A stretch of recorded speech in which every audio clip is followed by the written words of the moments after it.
The Hyundai Tucson key fob requires careful handling for battery replacement. First, locate the release mechanism, typically a small button or notch on the fob's side, often near the physical key blade or Hyundai emblem. Once identified, use a small flathead screwdriver or plastic pry tool to gently press the release button inward. Insert the tool into the notch to begin splitting the case. Carefully pry the case halves apart along the seam. Avoid excessive force to prevent cracking the plastic clips. For 2022 plus models, extra care is needed due to tighter seals. Remember, improper opening can cause cracks or moisture damage. Consult your vehicle's manual or a certified Hyundai dealer for specific instructions. After splitting the key fob case, carefully remove the old CR2032 battery.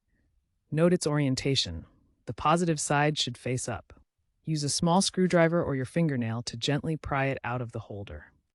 Insert the new CR2032 3V lithium coin cell battery, ensuring the positive side is correctly oriented upward to maintain signal integrity. Align the two halves of the key fob case and snap them back together. Listen for a click to confirm secure closure. Test the fob by pressing the buttons near your vehicle. If unresponsive, reprogram via the vehicle's settings menu, especially for 2022 and newer models.